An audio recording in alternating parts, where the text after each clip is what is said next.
Hey everyone, welcome to this explainer. Today, we're looking at something you've probably seen, well, 1,000 times. But there's this incredible, completely invisible world working right behind it. The mundane daily occurrence of evaporation? It's actually a masterclass in molecular physics. Think about this for a second. Why do wet clothes dry when you just leave them out in the sun? It's something we completely take for granted, right? You wash a shirt, you hang it on a clothesline in the yard, and a few hours later, the water has just vanished into thin air. Where exactly did it go, and how did it get there? And here's another one for you. Why does sweat actually cool your body down after a really heavy workout? Your skin gets wet, and suddenly you feel a chill. Okay, let's dive into this, because the answer to both of these everyday occurrences lies in a fascinating, totally invisible, microscopic escape process. Section 1. Molecules on the Move. The Science of the Escape. To really understand what's happening with that wet shirt on the clothesline or, that bead of sweat on your forehead, we have to shrink way down to the microscopic level. Imagine a liquid not as a perfectly still puddle, but as a bustling, chaotic crowd of molecules, constantly bumping and jostling against each other. Formally, evaporation is the process by which a liquid changes into a gas from its surface at any temperature below its boiling point, and that's absolutely crucial. This phenomenon uniquely happens specifically at the surface and entirely below the boiling point. You don't need a rolling, bubbling boil for this physical change to occur. It's happening quietly, invisibly, right there on the very top layer.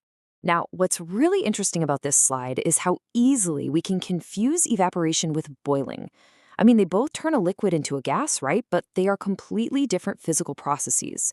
Evaporation is strictly a surface-only event, happening at literally any temperature below boiling. Boiling, on the other hand, that's a chaotic event happening throughout the entire liquid, from the very bottom to the top, and it absolutely requires reaching that specific boiling point temperature. So how does this surface escape actually work? Think of the surface of the liquid as a heavily restricted exit door. Not just any molecule gets to leave, only the absolute fastest moving molecules escape. Down inside the liquid, these molecules are constantly transferring energy, violently bumping into one another. And occasionally, one gets bumped so hard it just shoots up to the surface with incredible speed. It's only these frantic, highly energized molecules that have the momentum to breach that surface barrier and break free into the air as a vapor. Section 2. Variables controlling the speed. Hacking the escape room. Now that we know we're dealing with a microscopic breakout happening right at the surface, what are the environmental triggers that dictate the speed of this escape room? Well, there are 5 specific rules or factors that govern evaporation speed. We've got temperature, surface area, wind speed, humidity, and the nature of the liquid itself. Whenever you see a puddle drying up on the sidewalk, a combination of these exact 5 factors is actively running the show. They determine exactly how fast that water disappears into the atmosphere. Let's look at how weather extremes play into this. On a sunny and windy day, you get high evaporation. Higher temperatures add a massive amount of energy to our microscopic crowd of molecules, making more of them fast enough to pull off the escape. And the wind? That moving air literally swoops in and clears away the water vapor that just got out, making room for more. But on a humid day, evaporation is super low. High humidity means the air is already packed with water vapor. It creates this massive molecular traffic jam right above the exit door, which just drastically slows everything down. And this brilliantly illustrates our next point, surface area. If evaporation only happens at the surface layer, then the physical size of that surface is critical. If you pour a cup of water into a wide, shallow dish, far more molecules are exposed to the air.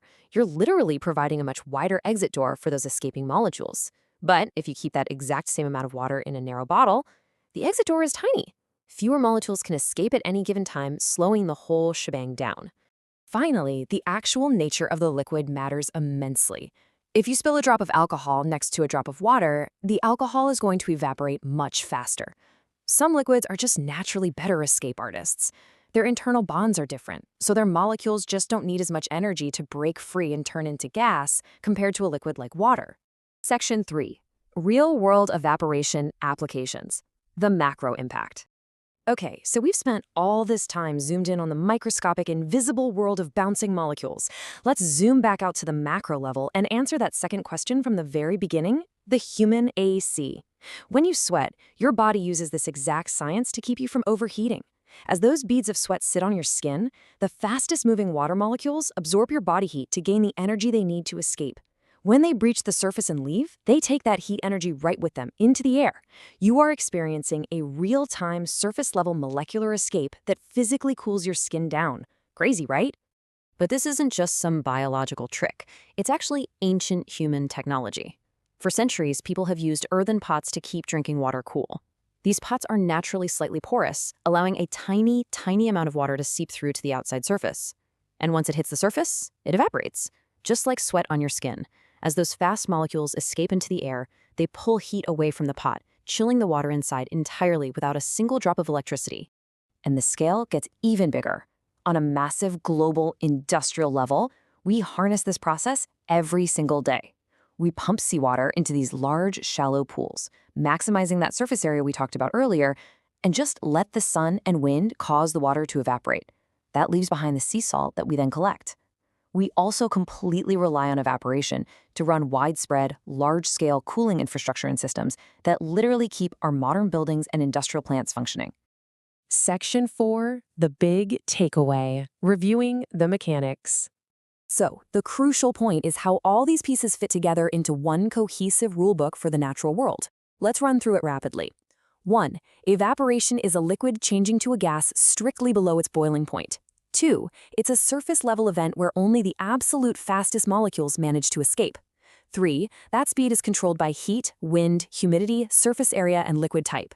And 4. This simple process is absolutely essential for everything from human cooling to global industry. Which leaves us with this final thought. We pass by puddles drying on the sidewalk and, we toss our wet clothes on a line without a second glance.